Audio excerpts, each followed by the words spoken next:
1. The Wendell Psychosensory Trials, 1971, Wendell State Forest. In the dead heart of the Wendell State Forest, where the trees grow dense enough to blot out the sun, a hush once fell over a compound that never officially existed. It was 1971. Amid the rising paranoia of the Cold War, a clandestine research wing under the Department of Defense funneled money into a secluded lab known only by its project name, Noesis. The stated goal? Cognitive enhancement through sensory isolation. But in Wendell, the lights buzzed with something more sinister. From the outside, it looked like a temporary forestry station, modular buildings, antennas, and a guard post that claimed to be for wildlife tracking. But deep inside, under flickering fluorescents and corridors soaked with antiseptic, scientists in lab coats moved like phantoms. The patients were young volunteers, mostly drafted soldiers and institutionalized patients, told they were participating in tests to improve memory. What they weren't told was that they'd be submerged in total darkness and silence for up to 30 days at a time. Those who endured the early trials reported visions, figures of light, silent watchers, doors that opened without sound. But soon after, reports stopped altogether. Orderlies began whispering about subjects talking in languages they'd never learned, or screaming when placed near mirrors. One nurse quit after claiming a subject's reflection had moved independently, tilting its head long after the man himself had stilled. A 1972 whistleblower, a technician named Philip Greaves, fled the state and mailed tapes to a local journalist. They contained recordings of sessions from deep isolation chambers, first silence, then murmurs, then a voice repeating, "They already live here." The tapes vanished, and Greaves was found drowned in the Quabbin Reservoir weeks later, ruled a suicide despite his wrists being bound with plastic ties. The facility was shuttered by 1973. Official reason: mold contamination. But residents of Wendell say strange things still linger near the site. Campers report flashes of brilliant white light just after midnight. Dogs refuse to go near certain trails. And a few unlucky hikers say they hear breathing in the woods, not behind them but inside their own minds. The trail leading to the site is overgrown, but the concrete foundation remains. And if you put your ear to the ground, some say you can still hear murmurs like someone is trying to think through you. Can science unlock the mind's full potential? Or did those in Wendell open a door that should have stayed shut? There are places in Massachusetts where shadows don't wait for sunset. High on Hathorne Hill stood Danvers State Hospital, a towering Gothic asylum whose twisted corridors birthed 1,000 whispers. In 1954, behind locked doors and stained glass windows, something unholy was born under the name Project Sunlight Echo. Funded quietly through a military psychiatry grant, the project aimed to explore nonverbal transmission between psychotic patients, but the lead researcher, Dr. Aldous Venn, had his own obsession. He believed schizophrenia wasn't a disease but a gateway. Patients were selected from the hospital's violent ward. Those who spoke in riddles, claimed to see lights beneath their skin, or insisted they heard music from beyond the walls. They were not medicated. Instead, Dr. Venn placed them into mirrored rooms with each other, encouraged to commune. Electrodes recorded brainwaves, but what disturbed the staff was what went unrecorded. Glass would cloud, lights dimmed. Orderlies reported hearing static-filled conversations over dead radios. One patient, a mute for 12 years, suddenly began singing hymns in an extinct form of Latin. Others carved identical symbols into their skin, ones that matched no known language.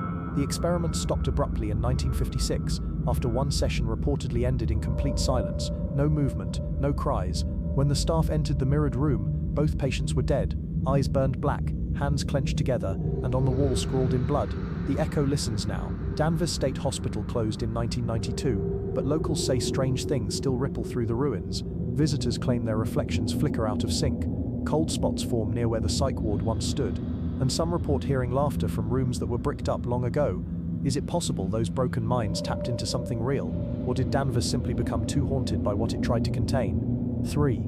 The Barnstable Skinfield Experiments, 1983, Barnstable County Fairgrounds. It began with a tent, a white medical tent that appeared on the outskirts of the Barnstable County Fair in the summer of 1983. Officially, it was part of a public health initiative, a partnership between a local university and the CDC, offering free dermatological screenings. But those who stepped inside didn't come out the same. Locals remember the strange details, the smell like copper and bleach, the way the lights inside the tent flickered even on windless nights. The doctors didn't wear name tags, only white suits and mirrored goggles. The procedures, described as non-invasive, left faint grid-shaped bruises on the backs of patients' necks. One boy, aged 12, claimed he felt his skin hum for days afterward. Soon rumors spread, skin was changing.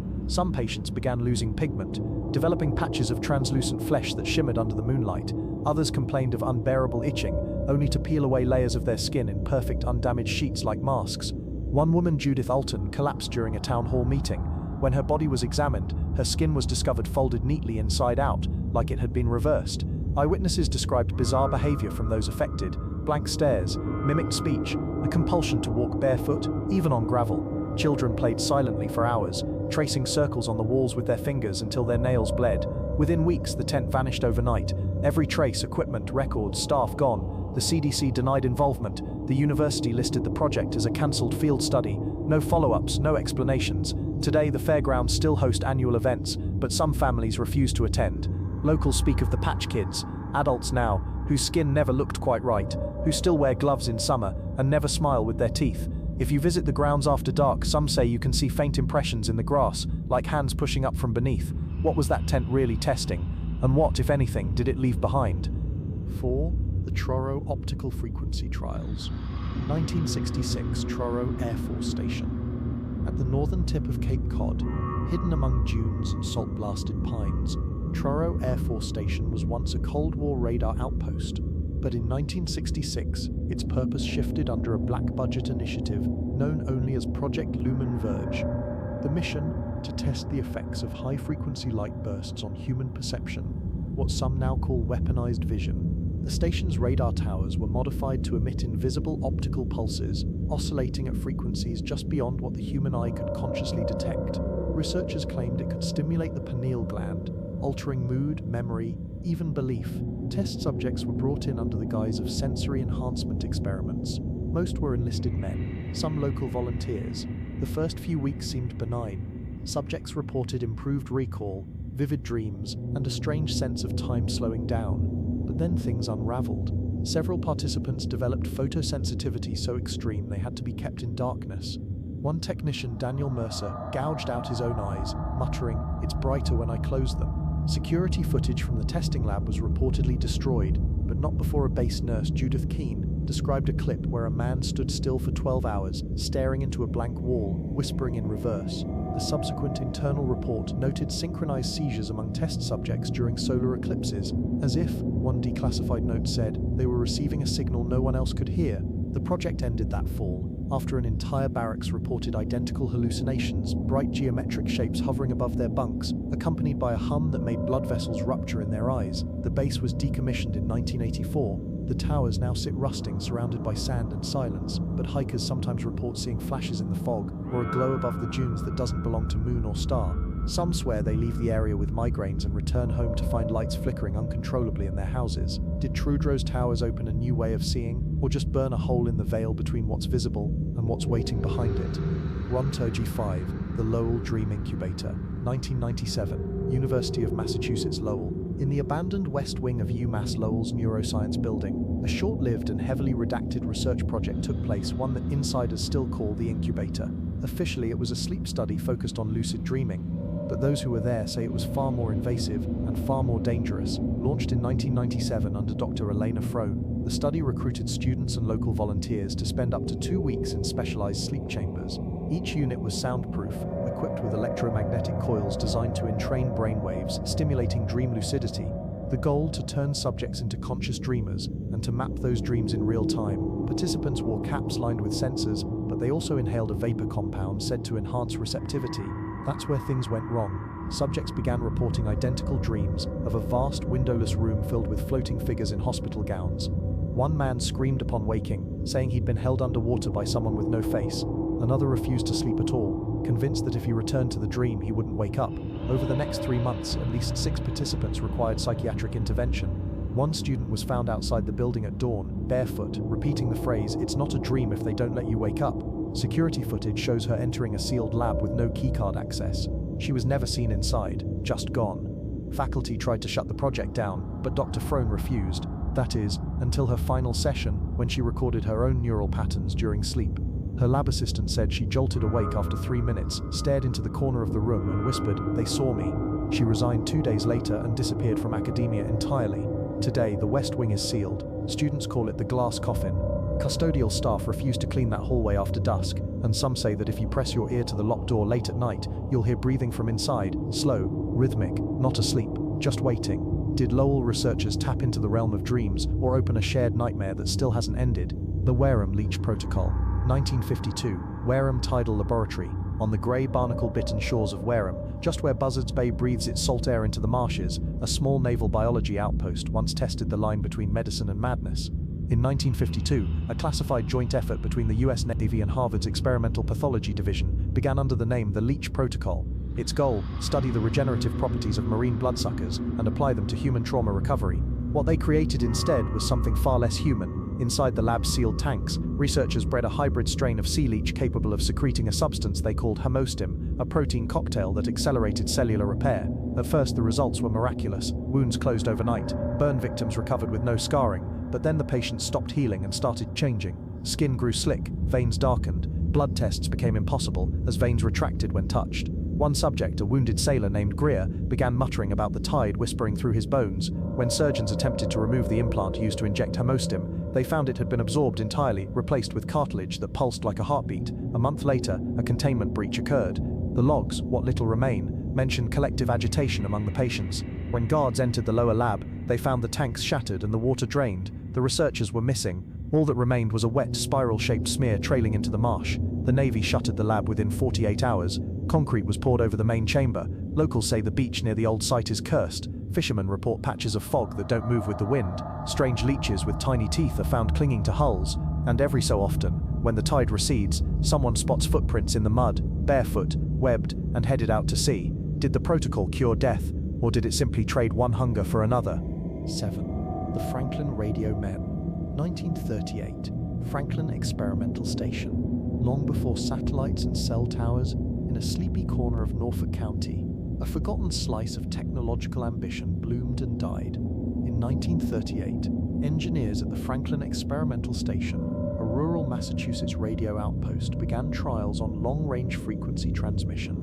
Funded in part by the US Signal Corps and MIT, the goal was to develop a radio wave capable of piercing deep earth and stormfront interference. But what they received wasn't a signal from this world. The experiments used what was then called deep wave inductance, a low-frequency system that pulsed through bedrock, designed to bounce and return like sonar. After 6 weeks of silence, engineers finally heard something. Not static, not echoes, voices, murmuring, layered in a language no one could identify. Audio logs described chanting rising and falling in unnatural rhythm, like speech underwater. Dr. Edmund Lyle, the lead researcher, insisted the transmissions weren't interference but intelligent. He pushed for extended exposure, wiring volunteers to headsets and isolating them in the old cement switch house. One by one they changed. First sleepwalking, then speaking the unknown language. Finally they stopped responding altogether, frozen, eyes wide as if listening to something just beyond sound. Local police were called after neighbors saw one of the researchers walking naked through a cornfield at dawn, carving strange symbols into the soil. Inside the lab, officers found all equipment smashed. Lyle's notes were burned, but on the final intact tape, a voice, his own, can be heard whispering, "They know we're listening, they're trying to teach us." The facility was razed within months, all official records struck from government archives, but hikers near the site still stumble across blackened stones and warped metal spires half buried in the ground. Some say their radios go dead, or worse, pick up a whisper that knows their name. Who were the radio men heard on the Franklin frequencies, and were they waiting or simply calling to something deeper inside us? Or on 8. The Brookline Mirror Box. 1969, Brookline Institute for Cognitive Disorder. In the leafy Boston suburb of Brookline, hidden behind ivy-covered walls, once stood a private institution known simply as the Institute.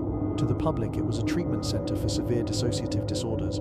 But in 1969, under the guidance of Dr. Warren Kessler, a program called Project Kaleidos was initiated. Its aim to map the self using recursive reflection. The centerpiece of the experiment was the mirror box. Constructed of angled one-way mirrors and infrared lighting, it created an endless visual loop when a person sat inside. Participants were instructed to sit alone in the chamber, with only the sound of their own heartbeat and breath, staring into what appeared to be 1,000 versions of themselves. The hypothesis: total ego dissolution could be achieved through perceptual recursion, breaking down the false boundaries of identity. But what the mirror gave back was not always the same face. Early volunteers reported unsettling phenomena: eyes that blinked out of sync, reflections smiling when they weren't. Some insisted there was someone else in the box. One subject claimed, "My reflection leaned closer and whispered, but I didn't move." Within weeks, staff noticed behavioral shifts. One patient, a former sculptor, began to speak of the hollow man, a figure he saw behind the reflections watching through the glass. Another broke his own hand, claiming it didn't match the one in the mirror. Then came the night the power failed. The mirror box, which relied on infrared overlays, went dark during a storm. When lights returned, the attending nurse was found inside the box, unconscious, mouth open in a silent scream. Her eyes, according to the report, were unnaturally wide, showing no visible irises. The box was dismantled and buried on site. Dr. Kessler disappeared shortly after last seen entering his study, all mirrors covered with cloth. Today, the Brookline Institute is luxury condos, but residents speak of elevators that stop at the wrong floors, of mirrored closet doors that fog without cause, and of shapes that linger just a second too long. Is identity truly a reflection, or is something else staring back? 9. The Gloucester Fog Needle Trials. 1945, Gloucester Naval Weather Station. In the final months of World War II, as storms battered the New England coastline, the US Navy launched a covert experiment on the high cliffs of Gloucester, a project born out of desperation and veiled as meteorological research, called Operation Needlepoint. The objective was to manipulate maritime fog, but those who lived nearby remember it differently. The setup was eerie from the start. A skeletal tower outfitted with arc lamps and rotating discharge coils was erected beside the sea, humming with power even during clear skies. Scientists in grey uniforms arrived in unmarked trucks. Locals were told it was a weather balloon program, but every night at precisely 2:17 a.m., the fog came, not rolling in from the sea but rising from the ground. Eyewitnesses described fog that moved with intent. It clung to houses, slid under doors. Fishermen claimed they saw lights pulsing inside it like veins. Children who wandered too close to the tower developed nosebleeds and complained of voices calling them from the mist. Then came the disappearances. Between May and July 1945, 3 naval technicians assigned to the tower were reported missing. One left behind a log that ended abruptly with, "It's not fog, it's looking." The tower was shut down within 48 hours. No announcement, no retrieval. Locals watched as the equipment was dismantled and hauled off under heavy guard, but the foundation remains, rusted bolts still embedded in the cliffside rock. Since then, Gloucester has experienced what some call intelligent fog events. Dense mist that forms on calm days and follows individuals for miles. Sailors report GPS blackouts, watches spinning backward, and voices singing in a language they can't recall afterward. And once a year, always in July, the fog rolls in around 2:17 a.m. Was the Navy attempting to cloak ships, or had they unknowingly summoned something that prefers to stay hidden in plain sight? If you stand on those cliffs when the fog comes, they say you'll feel it breathing with you, and if you breathe too deep, you might never find your way back. 10. The Holyoke Signal Twins. 1987, Holyoke Research Nursery. Tucked into the industrial spine of western Massachusetts lies Holyoke, a city of mills, power stations, and one long-shuttered childcare facility, where the secret few will speak aloud. In 1987, the Holyoke Research Nursery launched a federally funded pilot titled Project EchoBond. On paper, it studied linguistic development in early childhood. In practice, it created something far stranger. Among the test subjects were twin girls born prematurely, placed into the program due to their unique EAG patterns. According to archived memos, the twins were separated into identical but soundproofed observation rooms. Hidden speakers relayed low-frequency audio pulses to stimulate brain activity. The goal? Accelerate verbal synchronization. It worked too well. By month 4, the twins had developed a shared language, phonemes with no known root, spoken in perfect tandem despite separation. Researchers called it mirror speech. More disturbingly, the girls began answering questions before they were asked. One staff member wrote, "They don't wait for us to speak, they already know." Soon, the twins started reacting to stimuli meant for each other. One cried when the other was shown flashing lights. One slept only when the other blinked. By month 6, their EEGs fused. Identical waves, mirrored perfectly even during seizures. An emergency review was called. Before it happened, in early December, both girls went silent. No crying, no movement, just staring, unblinking at the observation glass. When a researcher entered one of the rooms, every light bulb exploded simultaneously across the facility. The staff evacuated. When they returned, both children were unconscious, but not in the same room. Somehow, during the blackout, the twins had switched places. The nursery was closed within weeks. Records sealed. The twins were placed into separate foster care systems. Today, their identities are unknown, but rumors persist. One became a speech therapist in Western New York. The other reportedly hasn't spoken a word in 30 years, and yet during thunderstorms, neighbors say they hear 2 girls humming the same tune. Do the signal twins still speak across time, distance, and silence? And if so, who's listening? The Fun, the Shutesbury Sound Cage, 1973, Quabbin Acoustic Field Laboratory.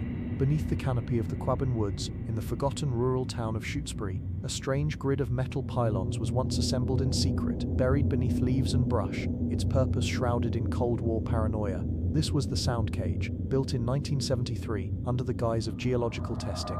In truth, it was part of a psychological warfare initiative designed to test the human mind's response to infrasound, frequencies too low to hear, but powerful enough to influence emotion. Locals noticed it first, animals fled the area, birds dropped dead mid-flight. Then came the sensations. Residents reported sudden nosebleeds, disorientation, overwhelming sadness, even hallucinations. One man insisted the forest breathed, another claimed to see faces forming in the wind. And always at the center of it all was that humming, low pulsing and constant, felt more than heard. Inside the testing site, volunteers were exposed to tones oscillating below 19 Hz. According to logs recovered from a whistleblower, effects range from headaches to loss of self-recognition. One subject, a logger named Royce Hadley, tore off his clothes mid-test and ran into the forest. He was found days later, curled at the base of a tree, whispering they humming for someone else. Then as quickly as it began, it stopped. The pylons were dismantled overnight, all logs shredded. When asked, the Army Corps of Engineers denied the site ever existed. But decades later, hikers still stumble across rusted metal posts in the soil, surrounded by unnatural silence. GPS devices glitch, phones fail, and those who linger too long describe dreams filled with static and a pulsing sound that follows them home. Is there a frequency that speaks to the soul or destroys it? If you stand in the clearing at night, they say you'll feel it in your bones, a vibration from deep in the earth. And if you feel it long enough, you might start humming along. 12. The Rehoboth Time Loop, 1961, Palmer's Hollow Laboratory. Tucked deep into the woods near Rehoboth lies a long-collapsed farmhouse known to locals as Palmer's Hollow. Its decaying chimney and moss-covered foundation are all that remain above ground. But beneath it, in the 1960s, government-funded researchers built a subterranean lab to study a bizarre phenomenon, repeating environmental events in localized time bubbles. The project's name was simple but ominous, Chronovolt. The anomalies began in 1961, after land surveyors noted the same bird cry looping every 43 seconds. For 3 weeks, trees grew in reverse, buds retracting into bark, and in one case, a fresh set of boot prints appeared in the mud each morning, even when the ground had been untouched. It was as if time in that stretch of woods had begun to stutter. Researchers built a lead-lined vault beneath the farmhouse to isolate and measure the fluctuations. Initial tests showed objects aging and then resetting, burnt matches becoming unburnt, apples rotting then returning to freshness. But when human testing began, things turned darker. The first subject, a lab assistant named Clara Dawn, was placed inside the vault for a 6-hour exposure. When they opened the door, she was sobbing, teeth cracked from grinding, repeating, "I saw myself watching me die. I saw it again." Others lost all memory of entering, though their bodies bore scratches and bruises that didn't exist before. Eventually, time itself began slipping. A researcher vanished during lunch and reappeared 4 days later, starving, incoherent, claiming to have burned through 17 yesterdays. Security footage showed him flickering in and out of existence, like a skipping reel of film. Then one night, the vault door closed on its own, lights dimmed across the facility, and for 39 minutes, every clock within 5 miles stopped. The lab was abandoned. Palmer's Hollow was declared unstable terrain and condemned. But hikers still find themselves disoriented in those woods. Watches break, the sun seems to reverse course, and some claim that if you walk the same path 3 times, you might never come out the same. Did Rehoboth touch the edge of time or tear a hole in it? And if it's looping, are they still down there forever trapped in that 39th minute?